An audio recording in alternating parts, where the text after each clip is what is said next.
Good evening, ladies and gentlemen. You're all very welcome here this evening, and thank you all for coming, especially considering it's an awful night out there. And it's great to see so many familiar faces in the audience who have come here to support Jane in her inaugural talk this evening entitled Gurus in a Nutshell, which captures some of the most inspiring messages of some of the great teachers that Jane has brought to Ireland over the last 10 to 15 years. And I have no doubt that after Jane's talk this evening, that we'll also be adding Jane to the Seminar.ie's list of inspirational speakers, and I'm sure you're going to have a very enjoyable evening. So just before I introduce Jane, if I could remind you to turn off your mobile phones, please, or switch them to silent. Thank you. And without any further ado now, it's my great pleasure and honour to introduce my good friend and colleague, Jane Stephenson. Thank you very much.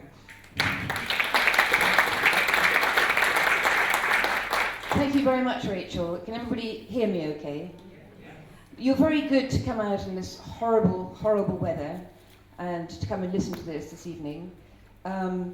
It's my first time doing this to an audience like this. I did have a sort of mini practice run at the Mind, Body, Spirit Festival, and it's been a great honour for me to work with the great people that I have worked with, and I've learnt so much. Is that better? Yeah. I've learnt so much from these people. I don't know if anybody, Emma, you want to twiddle that or something. Is that okay now? Sorry, it's very annoying when there's sort of interference on the sound.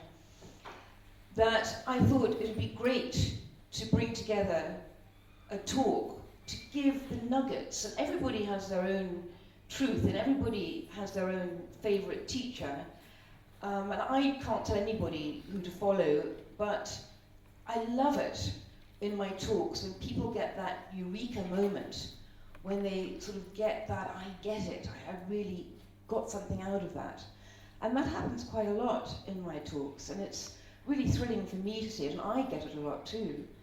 So the aim of the evening is to try and give you this moment of you've actually got something out of this evening, and to bring you the best of the people that I've met, and to give you some survival tips for afterwards. Now, when I gave this talk before, and just as a matter of interest, how many of you came through the Irish Times article? I think probably quite a few of you saw that. Oh, well, okay, so some of you are on my website anyway, so that's really, and I see lots of friends as well, so that's really nice. When I did this talk before, somebody said to me, can we hear a bit about you, Jane, your history? So I'll just give you a little bit about myself and how I got into this business in the first place. I grew up in Ireland, and then I went away to school, as you can probably hear, in England, and then I came back and went to college here. And then I went to California for about 10 years on and off. And I loved California, I just loved it, it sort of suited me. And I love the I can do attitude that the Californians have, and everything is possible. Yes, I can, before Obama hijacked it. And I did like have a nice day, because it's a very positive feeling. I mean, why go around feeling miserable when you can have a nice day? So I came back to London after I felt, I'd done my California bit. I came back to live in London, and I got work in London, and I got married and had 2 children in fairly quick succession. Unfortunately, the marriage went a bit pear-shaped, and we separated and got divorced. And I didn't want to go through, we didn't want to go through courts and have all this messiness and spend a huge amount of money on lawyers, so we settled. And I have to admit, we didn't settle for very much, so I was a bit under straitened circumstances financially. So I was very vulnerable. I had 2 children, and I was working, and I didn't have a huge amount of money. So when I was approached by a man called Howard, who was a friend of a friend, to invest in his Christmas cracker business, I thought this was a great idea. I thought, okay, I can invest some money. He said, you invest your money, we split the proceeds. It's a great business, I've done it before, and then we split up the proceeds after Christmas. Great. So I set about, I invested the money, and I actually found myself delivering Christmas crackers to the Park Lane Casino at 6 in the morning, and then going back and taking my children to school, and then working a full day, and then going back to pick up the children. It was a very stressful time. But I thought it was all going to be worth it because I was going to make some money. And so Christmas came and I went back to Ireland and I came back after Christmas. So there was one morning when I was delivering crackers in the afternoon and I went to school to pick up the children and there, every young mother's worst scenario, the two little waifs at the school gates. I hadn't realised that it was an early pick-up day. Oh, the guilt was absolutely terrible. You can see that I was extremely stressed at the time. It was a tough time. But I kept positive. I went home for Christmas and I came back, met with Howard to split the money. And Howard said, oh, well, there's a problem with the money. So I realised, of course, I smelt a rat immediately. And I realised that this guy was a con man and a crook. And I subsequently found out that he'd done this before, and that he's actually has done it since. But I had absolutely no recourse to getting my money back. I had the police or the courts, I had nothing. So my back was really against the wall, my nest egg was gone, so I came back to Ireland. I had good support here in Ireland, I had a terrific mother, she's still here, and family here, so I brought my children back to Ireland. And I really do think one has to be very resilient in life, and you've got to be very creative. Necessity being the mother of invention. I decided I was going to work for myself, because I'd already started doing that in London. And I set up, and I contacted everybody I knew, and I set up a Women in Business series with the Irish Permanent and the Examiner. And I had brilliant women like Gillian Bowler, Anita Roddick. Anita Roddick was fabulous. Moya Doherty, and these women, these entrepreneurial women who are prepared to talk about their experiences and share their experiences with an audience. And they were fabulous women. I really enjoyed that time. And I was also started the Irish Independent breakfast briefings. And I noticed, for example, we had Warren Gatland for a breakfast in Jury's Hotel, and we had about 600 people come. And I noticed that people were really hanging on to his every word. He was the manager of the Irish rugby team at the time. And I thought, gosh, there's something here. People really want to be in the same room as their heroes. And at the same time, there was a big growth. Every bookshelf in the bookshops at the time was groaning with personal development books and spiritual teachers. And I thought, there's an industry here. People are very hungry for this. And I was hungry too. I wanted to learn about these speakers. So I set up Seminars.ie, focusing more on the sort of the personal development, very much inspirational speakers. And so this was how I got into the business in the first place. So, my gurus and survival tips at the end.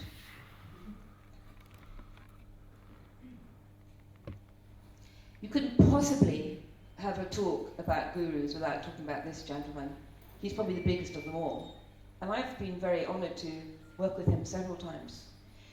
He's been credited as being the founder of the whole mind-body-spirit movement.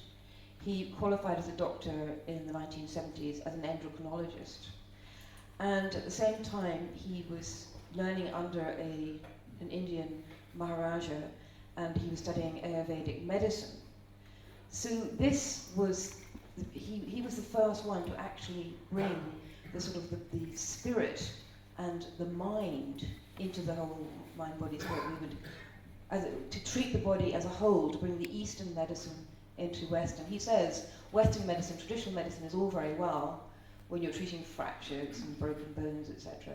But for diseases of the immune system, you've got to consider the body as a whole. And he talks about the soul as well as the spirit. He's a brilliant, inspirational man. He's written, I think, over 70 books at this point on health and well-being. And he's at the forefront of everything to do with health. He's achieved numerous awards. He says you can't change the body without changing the self. You can't change the self without bringing in the soul. It's all one process. So he's very big on the soul and the fact that the soul goes on. We create our body, ageless body, timeless mind. Our body is an illusion. We can change our body through our own consciousness. And the body that we have was created by our consciousness, and we can change that consciousness. It's quite a complicated theory. He goes quite deeply, and our reality, what we perceive our reality differently from somebody else. So basically reality is what you perceive. It's a huge concept. It's the universe is all connected, and he goes into quantum theory in quite a big way. I don't know if anybody here understands quantum theory, quarks and the wave particle principle, Heisenberg's uncertainty principle.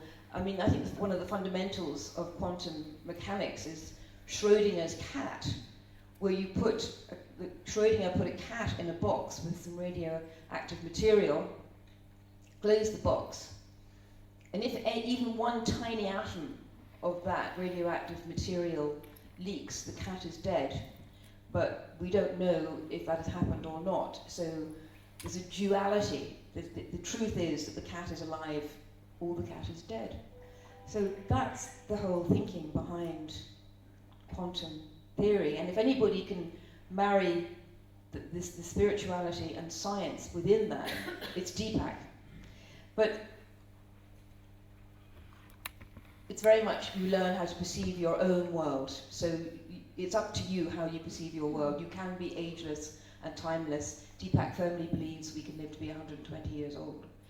But I think what I like about Deepak, which is fundamental teachings, and these are his 7 spiritual laws, and these are the ones he came out with early on, and everybody can learn and live by these. The law of pure potentiality.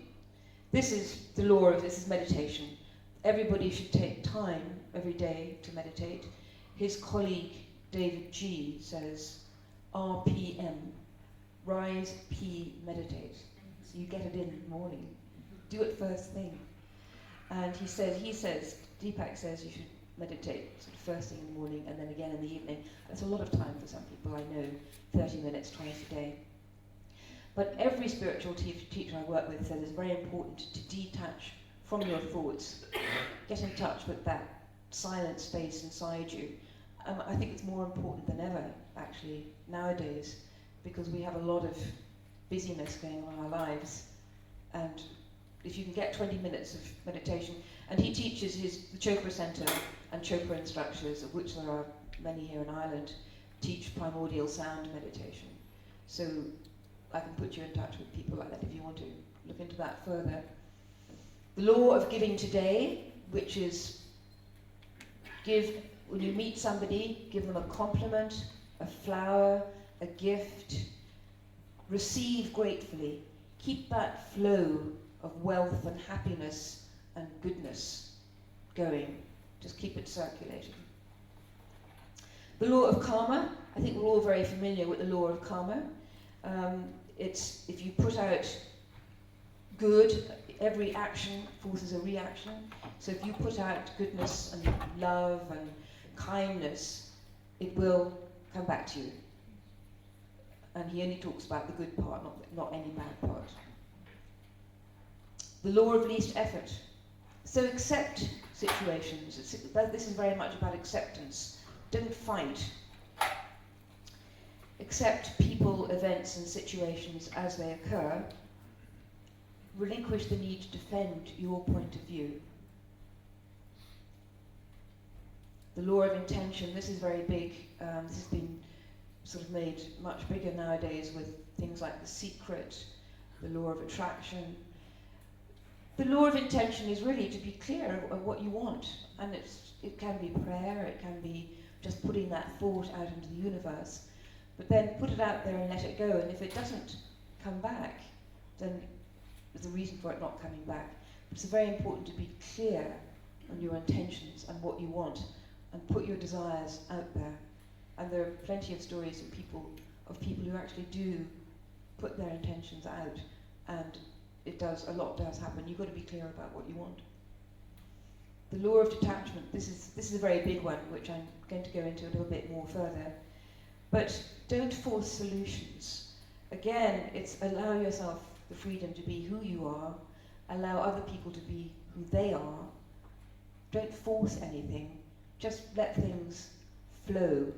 And detachment is increasingly important as we become more and more attached to information in this day and age, which I'll come back to later, and the law of Dharma. And this is the law of living to the highest level of your being. Find how you can best serve the world by finding your passion. Somebody said to me, the best way to find your passion is to ask, what would you do for free? And I do this for free, though it's not free tonight, sorry. But you might sing for free, you might dance for free, you might write for free. Just what would you do for free? That's your passion. That's your passion. So ask yourself what you do for free and do it. It's important to the world.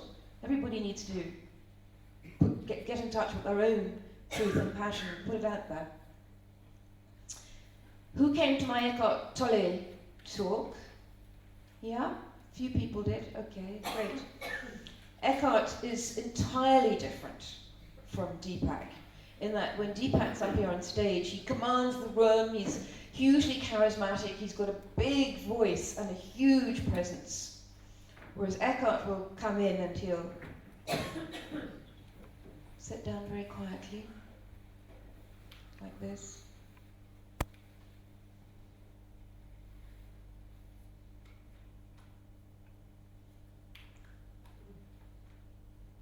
And he creates this incredible stillness in the room. It's unbelievable.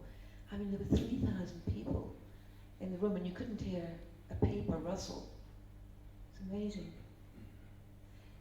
And then he'll suddenly giggle, or he'll say something. And he has everybody completely held in that stillness, because that's what Eckhart's very much is about. He's very much about finding the stillness within you, inside you.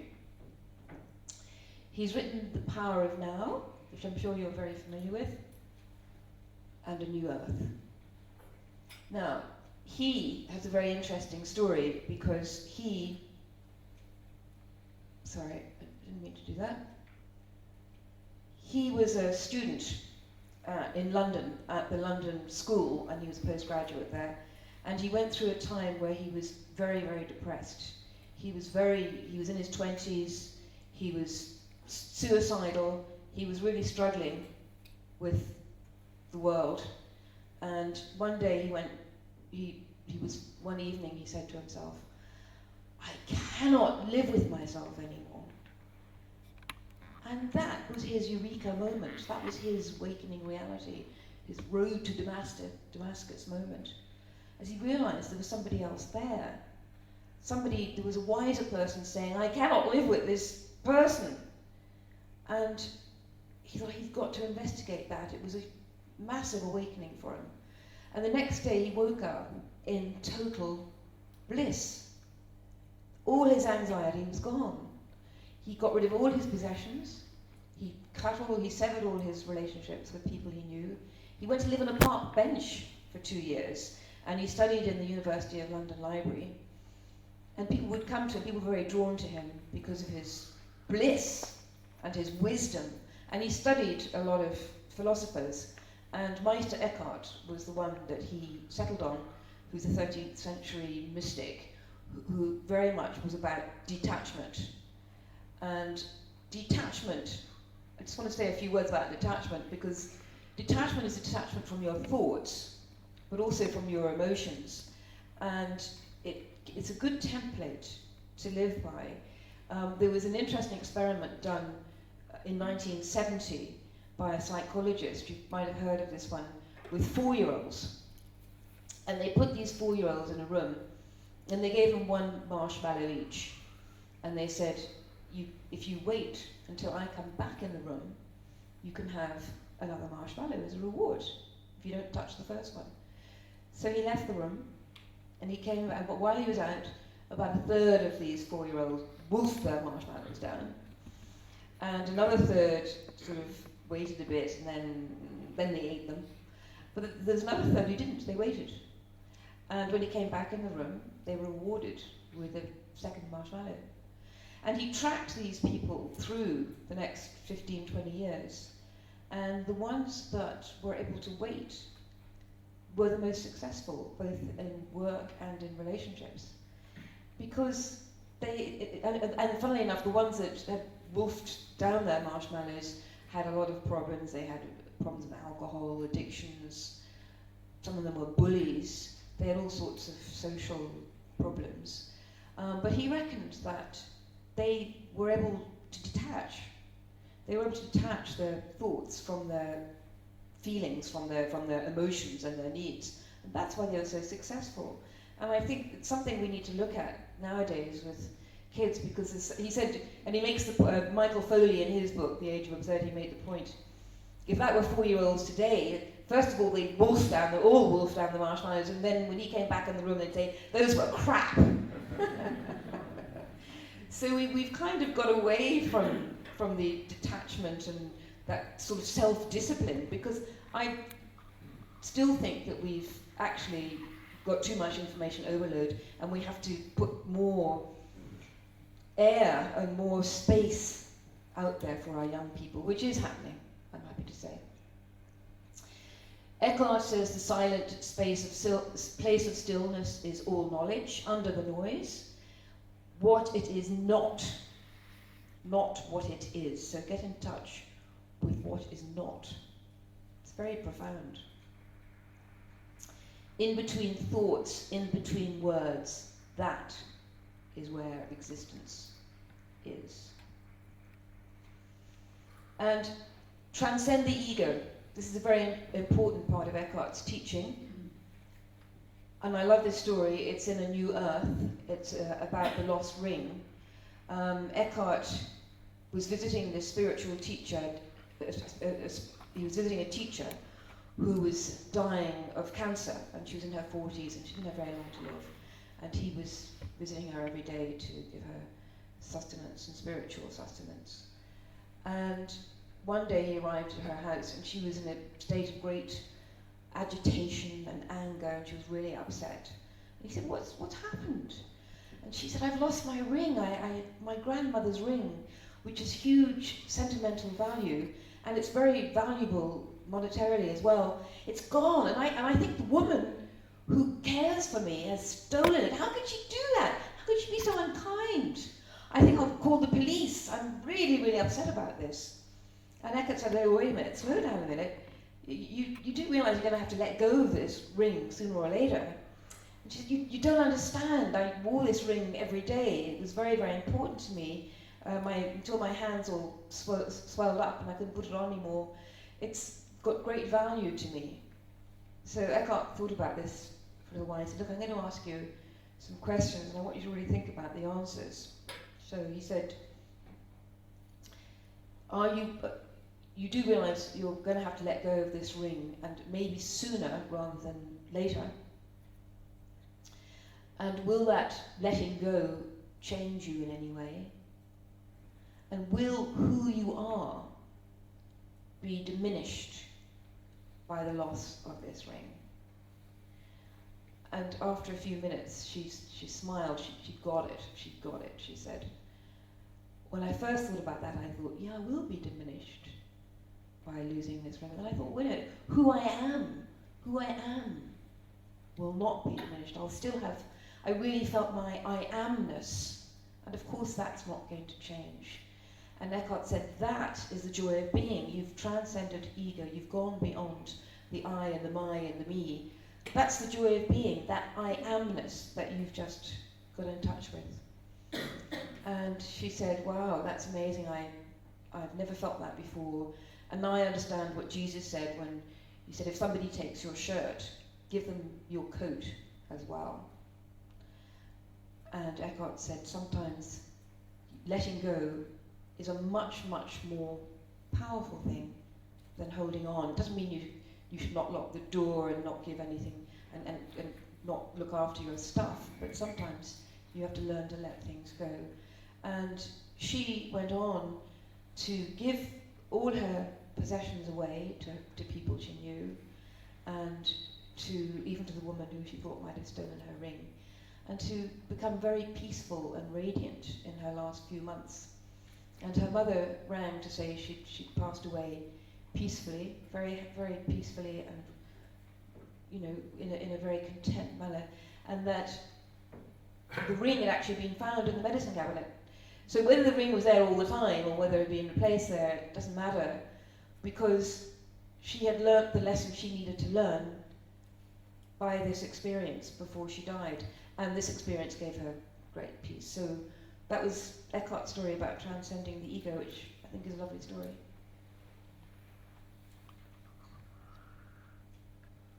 Wayne Dyer? Anybody seen Wayne? He's lovely, isn't he? Lovely man. He's got a lovely voice. Gorgeous voice. He's lovely to listen to meditation tapes. The power of intention. Actually, my friend Lynn reminded me, he originally wrote The Erroneous Zones. I'd forgotten about that. That was his first book. About 30 years ago, so he's been around a long time. But then he became more spiritual. The power of intention. He's very much about manifest your destiny, manifest your intentions. He studies great Chinese teachers, and he's very, very spiritual. I really like Wayne, and I love listening to him as well. The process of allowing is important. So you attract what you are. So it's not all about gimme, gimme, and it's not about greed, and it's not about I want. It's about becoming love. Becoming love. So you attract love. Becoming abundant in yourself. So thinking in an abundant way, and therefore you attract abundance. So it's not a greedy thing at all. It's getting into that space where you allow things to flow into you. He used to say you should keep 100 euros or 100, I think it was $100. He used to say in your pocket at all times, so you feel abundant. It makes you feel better. I mean, I actually used to keep a scratch card in my car for a long time, and thinking, because it gave me hope there might be 10 grand in that. I just left it there, and it made me feel good. Hey, maybe there's 10 grand here. Until I think one of my kids scratched it, and that was the end of that illusion. Thanks, Emma. But it's a nice thing. It's a nice thing to do. I mean, if you have that, if you have that feeling that you've got plenty, and like, oh, I've always got 100 quid here, it will change the way you feel. You feel, hey, I've got cash. Definitely. So that's Wayne. I mean, there's a lot more. Listen, there's a lot to say about all these people, but this is the nutshell, remember? I can only say a certain amount. Bruce Lipton. Anybody seen Bruce? I had him over a couple of years ago now. I was trying to get him back. I'm not sure I can bring him back. He wrote The Biology of Belief, and he also has written Spontaneous Evolution, Our Positive Future. This is a good book. He's written it with Steve Behrman, who's a comedian, and it's actually very funny, and it's very, very well described. He's a cellular biologist, and he studies the cell structure, and he has proven that basically if you put identical cells in petri dishes in different environments, the environment will change the cell structure. It used to be thought that it was DNA that built cells and changed cells, and genes and genetics. Well, Bruce has shown that actually it's our environment, it's diet, it's health. I mean, I think we all know the importance of diet and exercise and all that. But moreover, he's been able to show that positive thinking affects our health. So if you have positive thoughts going into your bloodstream, the cell structure changes. And this is the study of epigenetics, which is a brand new science, if you like. And there's also an opposite effect. If you think you're not going to get better, and you send those messages to your cellular structures, that's the nocebo effect, and you will not get better. So there's a lot to be said. I mean, he's actually saying that positive thinking affects our biology. So this is new thinking. Our learned perceptions control behavior, and they contribute to the rewriting of our genetic code so we can learn. And this ties in with what Deepak says as well. Deepak has said we create our own health through our consciousness. So it's a similar message. So it's the power of positive thinking. All these great speakers will say very, very important to have that powerful energy to think in a very positive way. Tony Buzan, he's one of my first speakers. He's a great friend of mine now. I love Tony Buzan. He's actually quite spiritual, even though he's written about the brain and learning. He's a great guy. Have anybody here come to his? Don't you love Tony? I think he's great. I mean, he's just such a positive person. He created mind maps, which is a learning tool for mapping information similar to the way the brain is mapped. So, and I've got a diagram of a mind map just on the next page to give you an idea. But basically, if you have difficulty learning, I mean, it's great for kids or adults who have learning difficulties, who are dyslexic or who learn photographically, because you map your information the way your brain maps, it fires neurons at each other, which you can see in the next diagram. But also, interestingly enough, and it's called radiant thinking, so you think from the center outward. But interestingly enough, when it's shown on a brain scan that if you visualize doing something, and visualization is also one of the key things that is extremely effective in learning, and sports people will say this as well. If you visualize going around the golf course, visualize doing your 18 holes, and visualize everything about it, and then you actually go on the golf course, the brainwave pattern is the same. So sports people do use this visualized mapping, if you like, in order to succeed in their sport. That's a mind map. I'm sorry, it's not very big, but you get the idea. It's basically everything radiates out from the middle, and then you have different layers, and it's a great way of getting a huge amount of information, absorbing a huge amount of information all at once. I highly recommend Tony and his books on mind mapping, and kids absolutely love them. Kids absolutely love Tony's presentations. They all queue up and ask for his autograph afterwards. He's like a rock star. It's lovely to see. They get so excited about their brains. How great is that? It's brilliant. And I just wanted to put this in there because this lady is very interesting. She wrote this book, My Stroke of Insight. Anybody read it? Yeah? She was a brain scientist, and I tried to get her over to Ireland, but I haven't done so yet. But I think this is fascinating.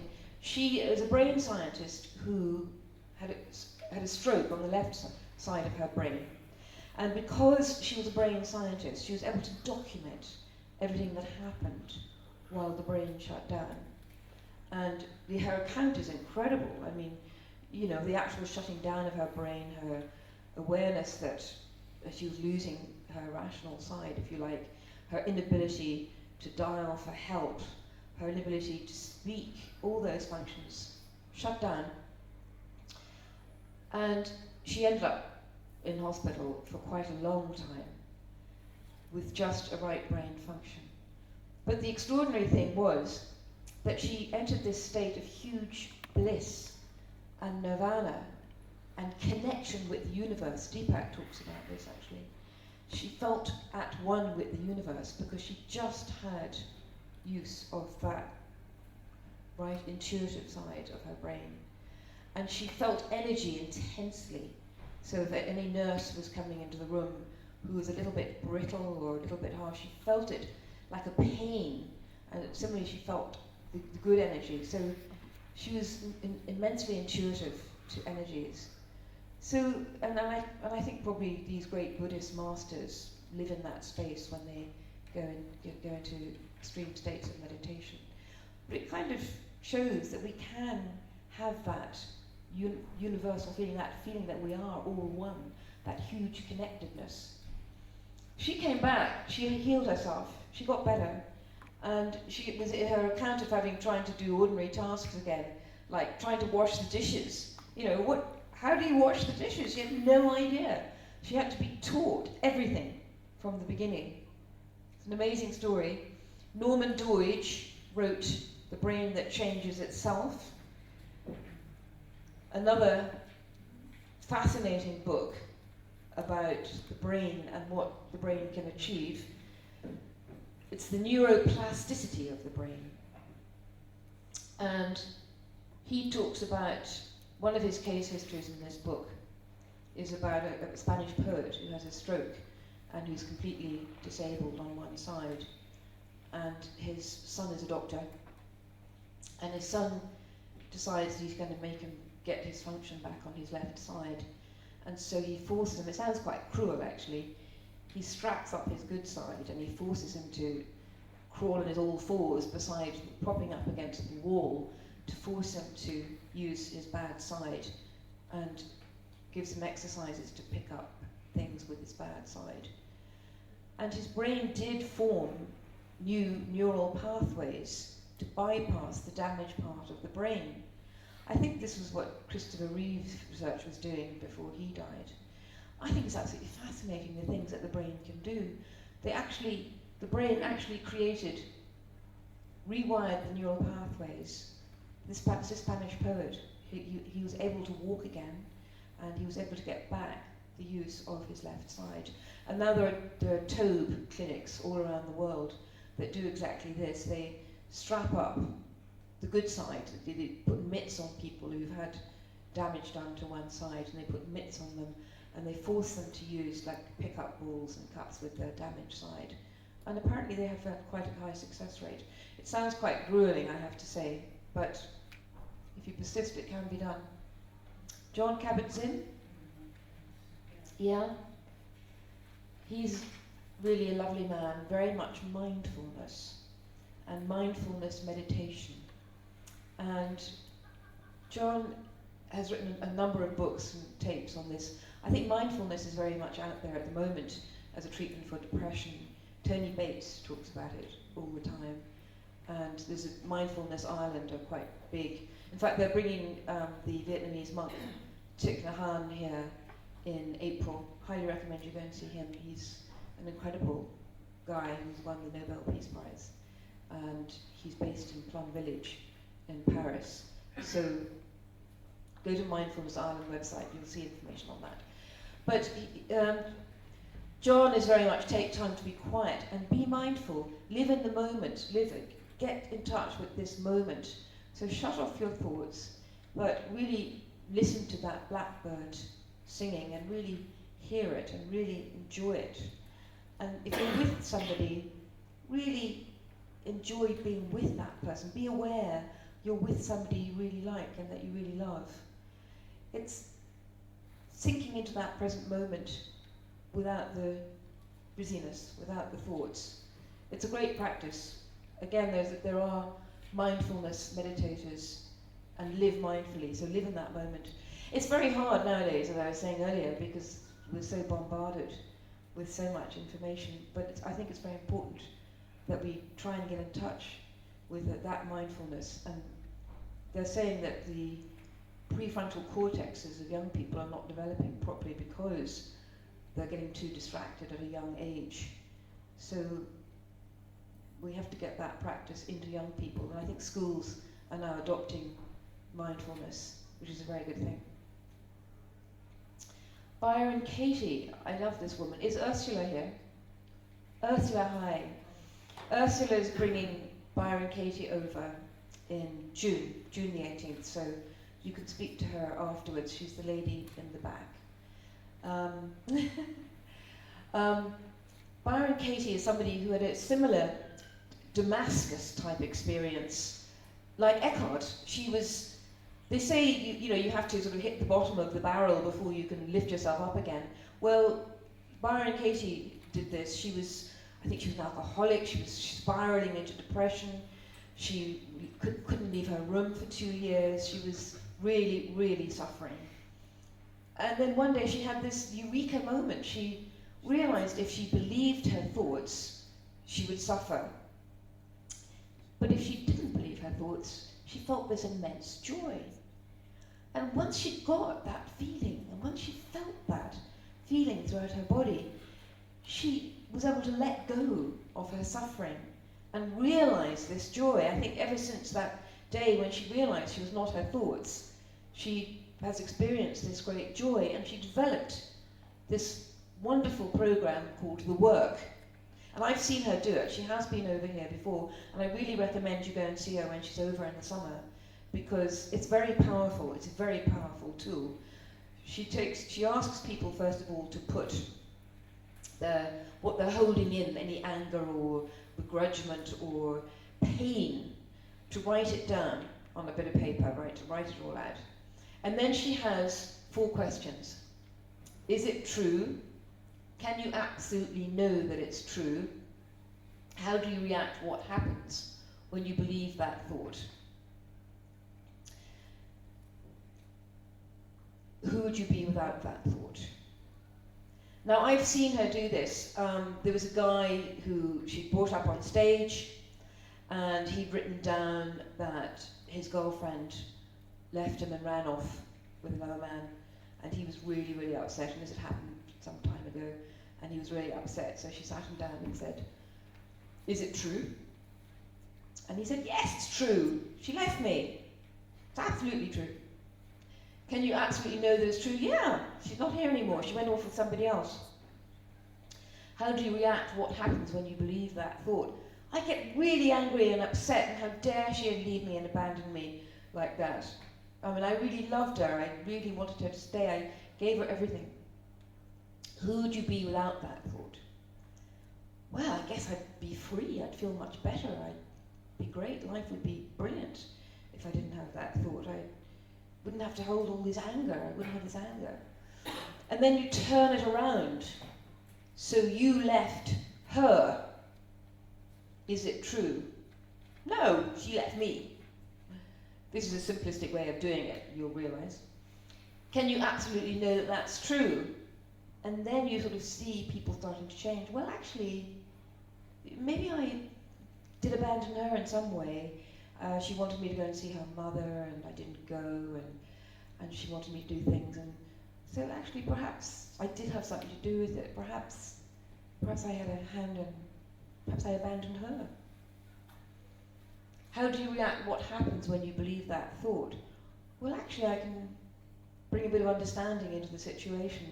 Maybe I wasn't as good a boyfriend as I thought I was. Maybe I could have done better. Maybe I could have worked harder at it. Who would you be without the thought? I think that I'd be much more understanding of her situation. So you can see how it turns around. It's a fantastic process, and it really does work. I mean, I think Katie's worked with murderers and prisoners and all sorts of people who've got hugely deep-seated pain and shame. And she's turned them around. I mean, it's just putting that light in there. So go and see Ursula. She'll book you in, right, Ursula? Oh, yeah. She's brilliant, absolutely brilliant. I put this guy in here. I haven't met him yet. Do you know him? My daughter pointed him out to me on the website, Nick Vujicic. I'm not quite sure how you pronounce it. But if you've got young people, you've got to show them attitude is altitude on the internet. He's a young man, and he's got no arms and no legs, and he is extraordinary. He just radiates positivity. And I mean, I'd love to bring him over and put him in front of schools over here. You see on the video, they put him up on a table because obviously he can't, he's only small. And the only thing he has is this kind of drumstick. He calls it his chicken drumstick here, like a small limb. And he says, who are you to think you're not beautiful, or you're too fat, or you're stupid? Look at me, I've got no arms, no legs. And he says, no arms, no legs, no worries. He's Australian. And then, he says, if I didn't have this drumstick, I wouldn't even be able to be upright here. And he really gets through to people.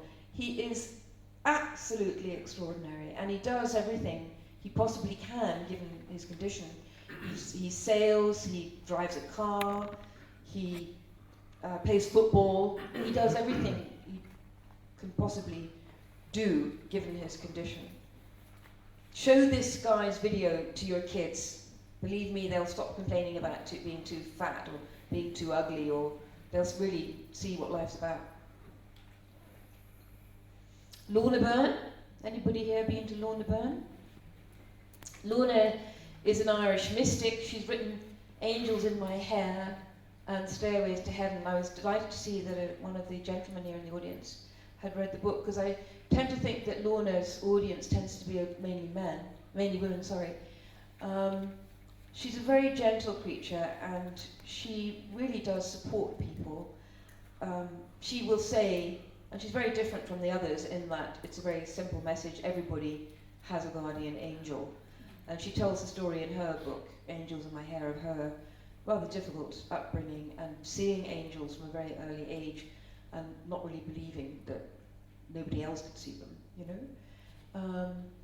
But she gives a great message of hope to people. I see people come in and sit through a session with Lorna, and they leave really glowing and they feel very supported. And she says, look, everybody's got a guardian angel, no need to be afraid, and don't be afraid of death, etc. So, worth mentioning, a lovely lady. Marianne, I know we've got a few Marianne fans here. Marianne is a feisty Texan, and she's a great teacher. She's worked a lot with Oprah Winfrey, and actually her list of clients is like the A-list of Hollywood. I think she's a teacher to just about every actor and actress in Hollywood. She teaches from A Course of Miracles, which is an extraordinary book in its own way. This book, The Course of Miracles, was dictated in automatic writing and clairaudience to this professor of medical psychology at Columbia University in 1965. And she just got a message saying, write this down. And she wrote down like 500,000 words, these volumes of teachings. And she was told that this was the voice of Jesus Christ himself. I don't know, but it's an amazing book, and there are great teachings in it. And it's a Christian book. I mean, Marianne does not teach, she talks about God, but it's not denominational, it's general. And when she speaks, she will get people up and to ask people to talk about what their problems are, and she'll talk generally, and she always says, the Course of Miracles says. So she always refers back to the Course of Miracles. So she's a great teacher. She'll be here in April. And she wrote Our Deepest Fear, this poem, if you like, that has been often credited to Nelson Mandela. Our deepest fear is not that we are inadequate. Our deepest fear is that we are powerful beyond measure. It's a brilliant, brilliant poem. And the bit I like is the next bit, your playing small does not serve the world. I think that's a great line, and it goes back to what Deepak says about getting to living your dharma. Your serving small does not serve, don't hide your light under a bushel, as my mother used to say. We have to find our talent, and we have to put it out there, don't hide away. It's a great poem, as I'm sure most of you are familiar with it. Yeah? And if not, I suggest you get it. It's very, very inspirational. So that's the wonderful Marianne. Caroline Mace is another very feisty lady. Anybody seen her? I've had her over, and she's coming back next month actually. She's a medical intuitive, so she heals people intuitively. She's a psychologist, and she's written many, many books. Anatomy of Spirit, Defying Gravity. Her great guru, similar to Eckhart, was influenced by Meister Eckhart. She's had very extreme experiences with Saint Teresa of Avila. And I think they were similar sort of people in that Teresa was a very feisty, quite confrontational woman, and Caroline's very confrontational. She's right out there. She's like an American comedian. She's saying, wake up! Who are you to say that? She's amazing. She's a great presenter. I love the way she presents because she really does get you. But she talks about collective responsibility. So if you heal one cell, you heal them all. If you poison one cell, you poison them all. So it's this higher mystical truth. So don't say an unkind word to anybody, because if you do that, or about anybody, because if you do that, you're poisoning everybody.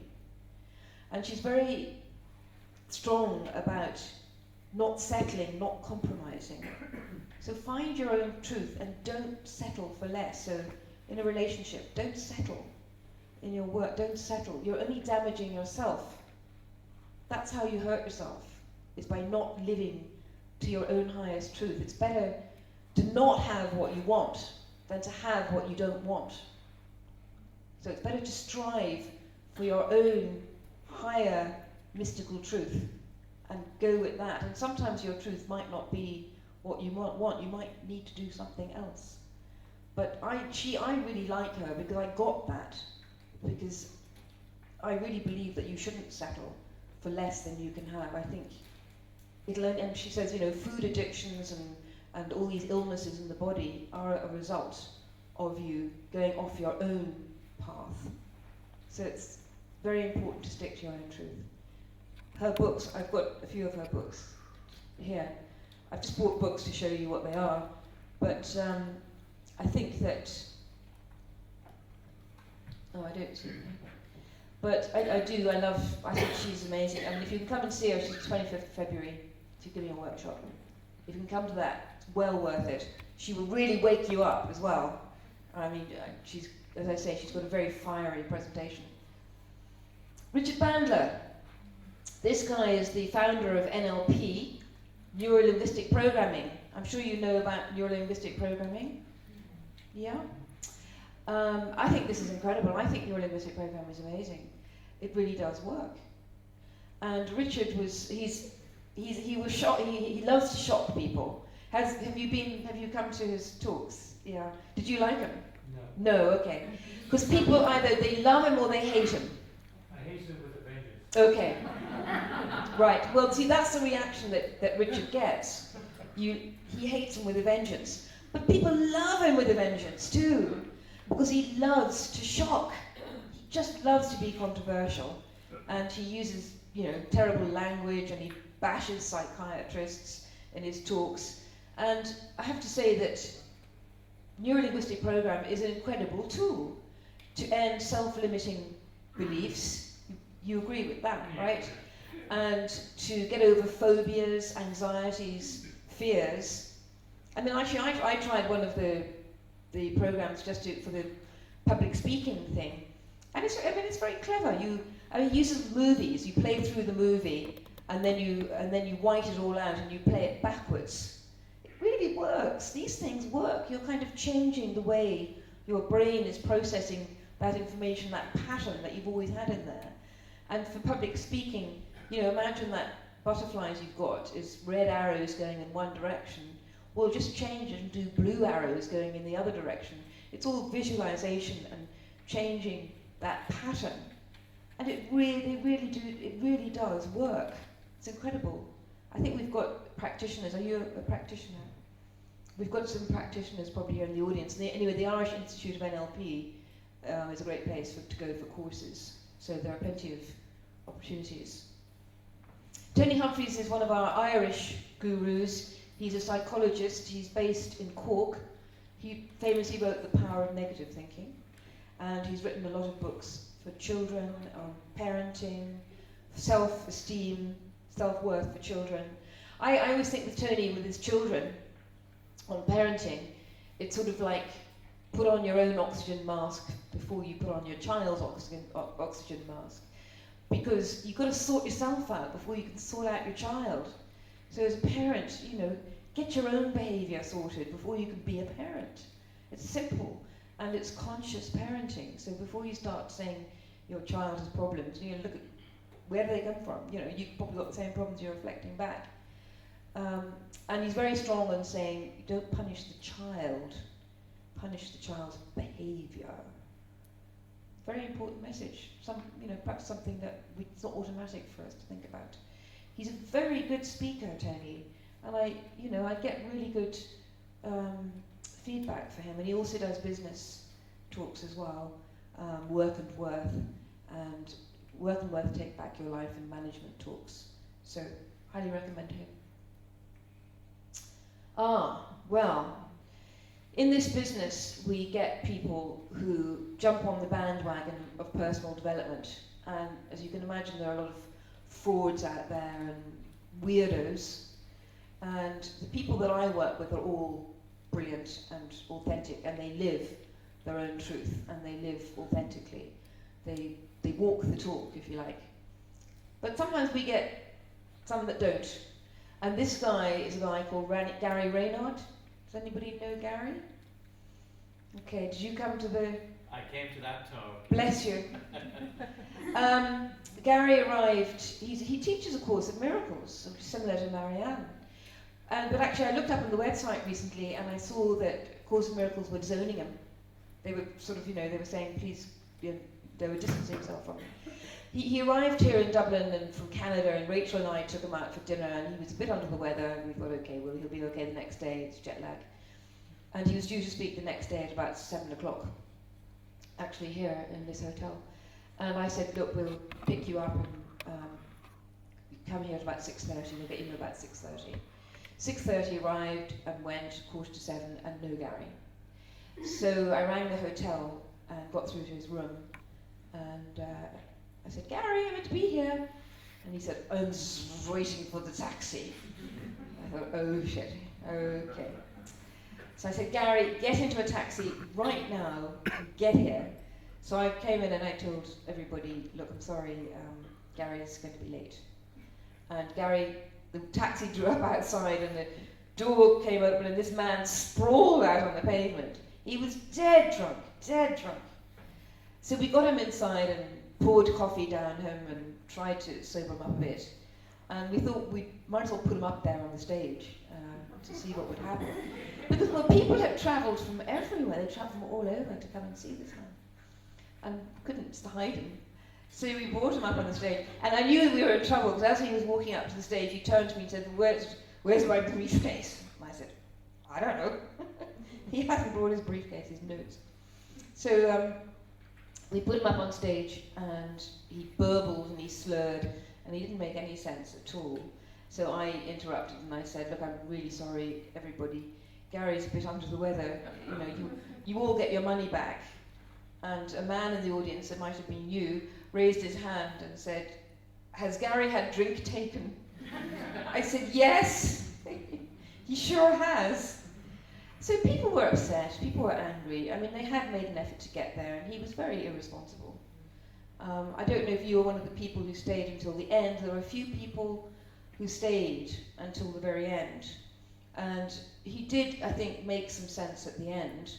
I don't know, I didn't stay in the room myself. I was too busy sorting out everybody who was leaving. But they said that few people said they learned about forgiveness. The same guy who wrote the book, The Disappearance Yes, of the Universe. The Disappearance of the Universe. Yeah. Did you like that book? Well, there are two camps. Some say it's not authentic, Yeah, just milking a lot of people say that. A Course in Miracles. Yeah. He did popularize it. Yeah, He okay. has his own following. Right, okay. Well, I think he does have his own following, I think that's fair to say. But my experience with him was not good. So I would never invite him back again, ever. Ever. You live and learn. Regina Brett, I love this lady. I've got a copy of this for everybody. This is a lady who wrote for the Plain Dealer in Cleveland, Ohio. And these tips have been going around the internet recently, I noticed, but I've had this on my wall for about 3 or 4 years. And I'm going to hand you each a copy of this afterwards. But she's brilliant. She wrote this when she was 90 a few years ago, so I don't even know if she's still with us. But there's 45 things on the 45 lessons that life taught her. And things like, if a relationship is secret, has to be a secret, you shouldn't be in it. What other people think of you is none of your business. Forgive everyone everything. Don't audit life. Show up. Make the most of it now. If we all threw our problems in a pile and saw everyone else's, we'd grab ours back. I think that's great. It's never too late to have a happy childhood, but the second one is up to you and no one else. Life isn't fair, but it's still good. And I like this one. When it comes to chocolate, resistance is futile. Brilliant. So put these up on your wall. You'll love her. She's fabulous. I'd love to meet her, but I don't know if she's still with us. The Hoffman Process. Has anybody done the Hoffman Process? Yeah, I mean, I think this is an amazing way to clear. I mean, I did it. It's a 10-day residential program. I mean, you meet people who have a lot of baggage. I mean, people who have had very seriously disturbed childhoods, etc. But it's an incredible 10-day residential process. If you really want to sort out stuff in your life and start again, you beat out, literally, all your old patterns. You literally beat them out of you. And then you rebuild yourself. I mean, you actually go through a process. You even go to your own funeral.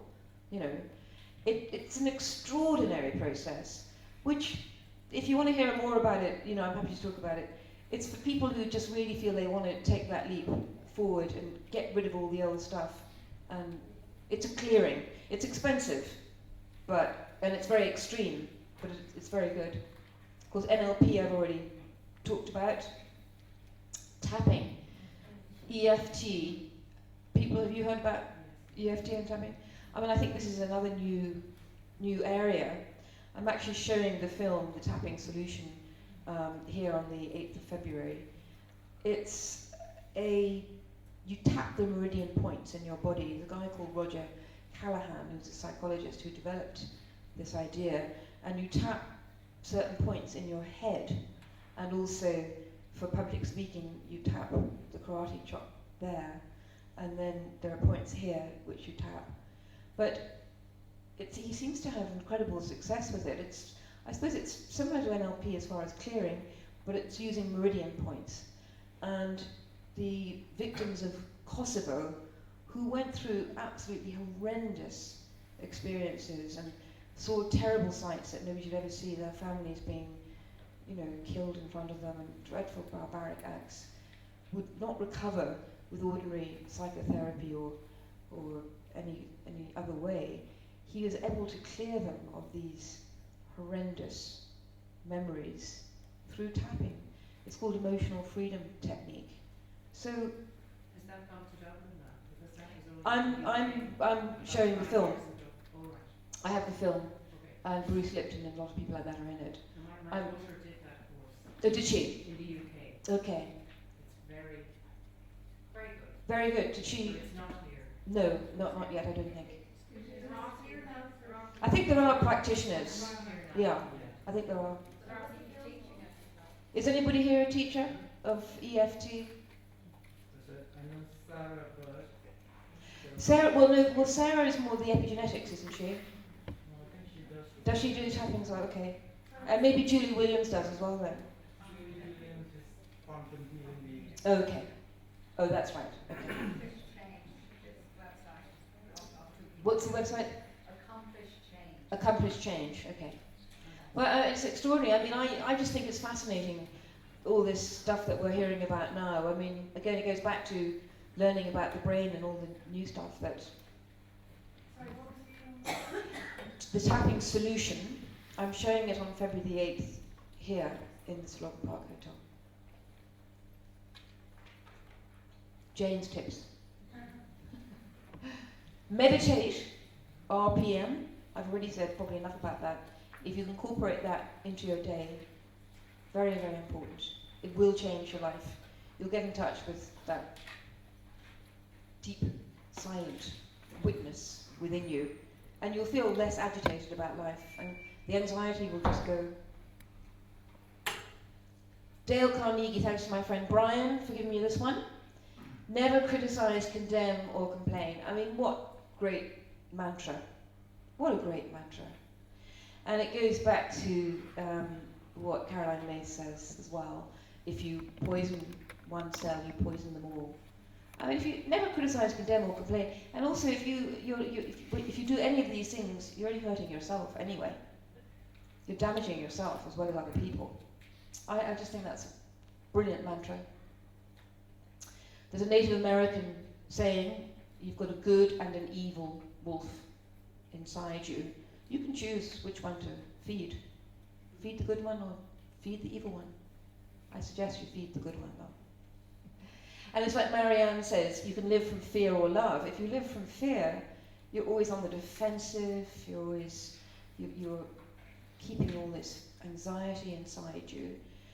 But if you live from a position of love, you're out there, you're flowing, you're putting it out there.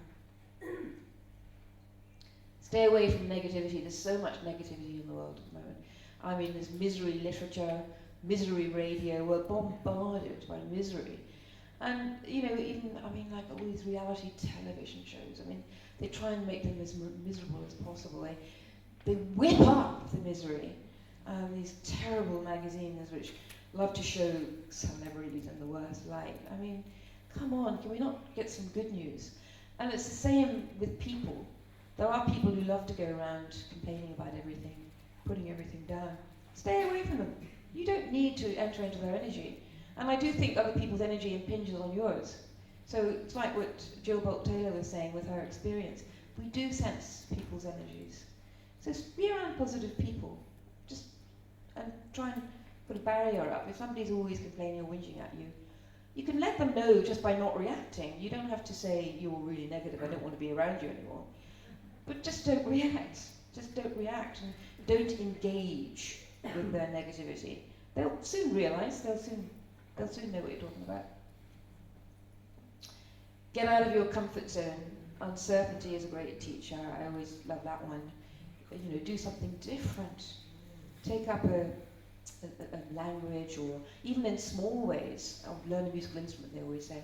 But even in small ways, take a different route to the office, or ride a bicycle to the office, or just do something. But actually, Toastmasters. I love Toastmasters. I've got some Toastmasters friends here this evening.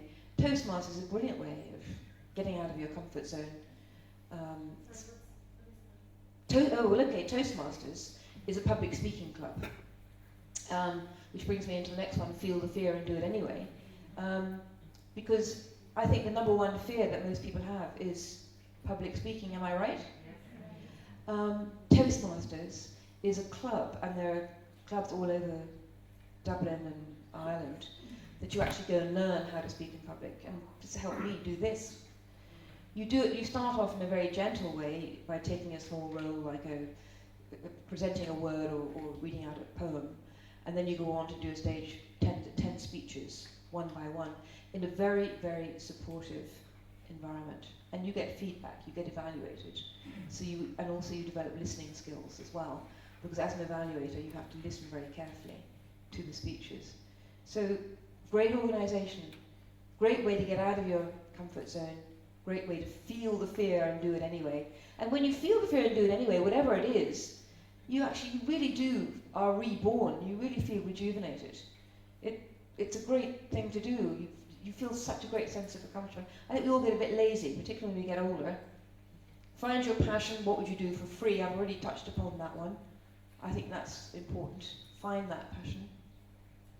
Forgive and forget. If you've got anything at all, or anybody at all, in your heart, in your body, in your soul, that you haven't forgiven, forgive them. You're only damaging yourself. They say what you hold inside you grows. Well, why do you want to hold on to this stuff?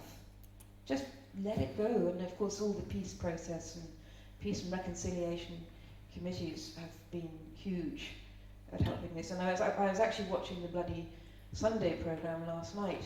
Did anybody see that? I thought that was so powerful. The reaction to the Savile report when it came out, and these people who had suffered for so long, having been told that their loved ones had been killed on Bloody Sunday because they were armed, according to the Widgery Tribunal. Cameron coming out and apologising for the huge mistakes made, that they were completely unjustifiable. All these families of the people who've been killed were just so happy because they were able, they got their apology, and therefore they could move on to forgiveness and closure. Incredible. Very powerful to forgive. Fail well. This is important. Well, every entrepreneur will tell you stories of a string of failures before he is successful, he or she. And it's important to have those failures as lessons to live by. And I think we cushion our kids too much. We tell our kids they're brilliant, but actually we shouldn't be telling our kids they're brilliant. We're trying to give them self-esteem, but we actually should be praising them for their effort, not just for being smart. There was a study done of two groups, and they were given the same test, and the first group was told, God, you must have really worked hard at that. And the second group said, oh, well, you're really smart, aren't you? And then they went on to offer the groups another test to see if they wanted a harder test or an easier test. And the group that had been praised for their effort opted to do the harder test. But the group that had been told they were just smart went for the easier test because they didn't want to show they weren't smart anymore. And it turned out that after these tests were done, that the group that had been praised for their effort had much better results overall. So when we want our kids to have self-esteem, but actually they have to earn it and they have to put effort into it. And it's much better for them to build self-respect and self-awareness and therefore create their own self-esteem rather than just being brilliant. And you see this entitlement everywhere now. Kids seem to be so entitled because they're just brilliant to be a celebrity or a movie star or whatever. But you've got to work bloody hard at it. I think that's fundamental in, I think we have got to get that message straight again. Be grateful, feel lucky. Teddy Buzan always said, there's a 1 in 400 billion chance that you're here in the first place. So 399,999,999 didn't make it. And you're here. I mean, how lucky is that? How lucky that we're here at all. And how lucky we're here, most of us, with all our faculties. Think of Nick Vujicic. He's got no arms and no legs, but he feels lucky. So I think we have to keep an eye, we have to feel gratitude. I think we've got to thank God, or thank our lucky stars, or thank the universe for what we have. I mean, we're incredibly lucky, and the world is a very beautiful place. And we have to remind ourselves of that every day, at least once a day. Rule number 6. Well, this is quite a funny one. A friend of mine, Ben, put me on to Benjamin Zander, who's the Boston Philharmonic Orchestra conductor, who's also a bit of a management guru. And he tells the story of the two prime ministers, the resident prime minister and the visiting prime minister. And they're having a meeting, and while they're having their meeting, a man bursts into the room and in great agitation and says, Prime Minister, there's a panic, there's a disaster. And the Prime Minister says, John, rule number 6. And John says, oh, very sorry. He backs off and he leaves the room. And then a little while later, this woman comes flying into the room, hair awry, in a state of great agitation. And she says, you've got to come now. And he says, Maria, rule number 6. Well, when this happens a third time, the visiting Prime Minister says, look, I'm sorry, I can't help noticing people are bursting into the room in great disarray, and you're saying rule number 6, and they immediately calm down and leave. And he says, what is this rule? And he said, well, actually, it's very simple. It says, don't take yourself so damn seriously. And the visiting Prime Minister, well, that's a good rule. Okay, what are the other rules? There aren't any. So it's a good one to think of, isn't it? Just don't take yourself so seriously. It's the only rule you need to remember. And as Regina would say, don't take yourself seriously, nobody else does. Laughter is the best medicine. Laugh as often as you can, as much as you can. Susan Jeffers puts little laughing Buddhas around her house to remind herself to laugh. Probably a good idea, actually, because you can't help but laugh when you see these big, fat, smiling Buddhas. And it just makes you take life less seriously. And there's a big uptake, I think, in laughter yoga at the moment as well. I'm not sure I can handle that, actually. It sounds a bit, I don't know, I haven't tried it. Has anybody tried laughter yoga? Is it good? Is it? And the laughter sort of gurgles out of you. Okay. You must feel a bit silly sometimes. Yeah. Oh, okay. Well, I guess it's like the laughing policeman. Once everybody starts laughing, you can't help but laugh along with them. So there we are, laughter yoga. It's never too late. It's never too late to start something new, to try something else. You see people walking around bowed down by the world. You see old people who think, oh, well, I can't do that, I'm too old. It's never too late. You hear about octogenarians who jump out of planes, and septuagenarians who run marathons, and people who start university at 74 or whatever. It's never too late, and I see it particularly with women, that women become invisible at a certain age. I mean, unfortunately, we do get a bit passed over when we get middle age, but that's up to us to keep ourselves out there and to keep our energy up and not give up. And we don't need anybody else to validate us anyway. I mean, we validate ourselves. So don't be bowed down by the world just because you're a certain age. It's never too late. It's never too late to fall in love. It's never too late to do anything. At least try, anyway. I mean, there might be some things you can't do, I suppose. But at least try and have that hope. Give it a go. Life is short. Life is very short. Eckhart talks about the dash between two dates, and there is a famous poem about it. When you go to a graveyard and you see two dates with a dash in the middle. That dash! It's a full life! It's just a little dash! I mean, how short is that? And you often hear about people who've had near-death experiences, and this is over and over again, who really learn how to live. So you have to kind of embrace life in order to, embrace death to enjoy life. I had Nando Parado, the guy who survived the Argentinian plane crash in the Andes a few years ago, and he is very inspirational. He's the guy, they crashed in the Andes in about 1972. The Argentinian football team, a lot of them were killed, and only 16 of them survived. And the only way they survived in that bleak, horrible, icy place was by eating the flesh of those who had died, which was quite shocking, but that's all they could do. Nobody was going to rescue them. They'd given up the search and everything else. So Nando and this other guy walked this horrendous journey over the mountains to get help, and it's incredible that they were able to do it.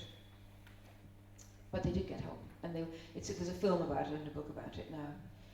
But Nando Parado talks about that experience as the great gift of the Andes. He talks about it as a gift, going through that horrendous time.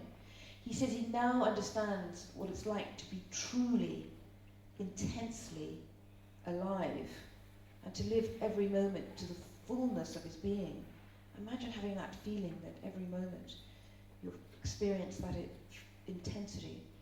So we shouldn't have to have near-death experiences to get that. I mean, there are other tools like mindfulness that we can use. Try and bear that in mind, though, that life is short. It's short. Enjoy it. Get the most out of it now. And finally, I just love this. This was on a friend of mine's wall the other day. Sing as if no one's listening. Dance as if no one's watching. Love like you've never been hurt. And live life as heaven on earth. Live in joy. Thank you very much.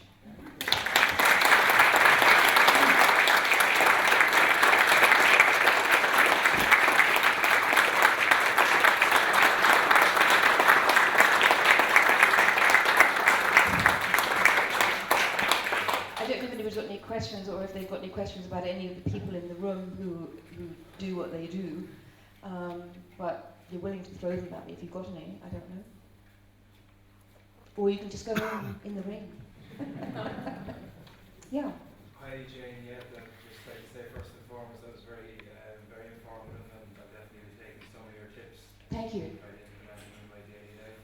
I'd be particularly interested in seeing John Kabat-Zinn or Deepak Chopra, and the intention of 2012. Well, I'm hoping that Deepak will come back. I know he's cut down on his tour dates a lot. The last time he was over was a couple of years ago. He was in the UK last year, but he didn't come here, unfortunately. So I know he's cut down on his tour dates quite a lot. But the best thing to do is keep in touch with my website. And similar with John Kabat-Zinn, I had him a few years ago. I don't know if, is Kate Coleman here? I know she was going to come. I don't know. Anyway, I'm hoping, yeah. The best thing is to keep in touch with Seminars.ie. I do have Marianne coming in April. I have Caroline Mace coming in February. These people do come back. Tony Buzan will probably come back. So sign up to the newsletter and I'll keep you informed of what's going on. That's the best. Okay. So I hope you got some good nuggets there. I know it was quite sort of a skip through everybody, but you can. There are loads of books to read. You can pursue them yourselves from here. Okay. Thanks. See you there.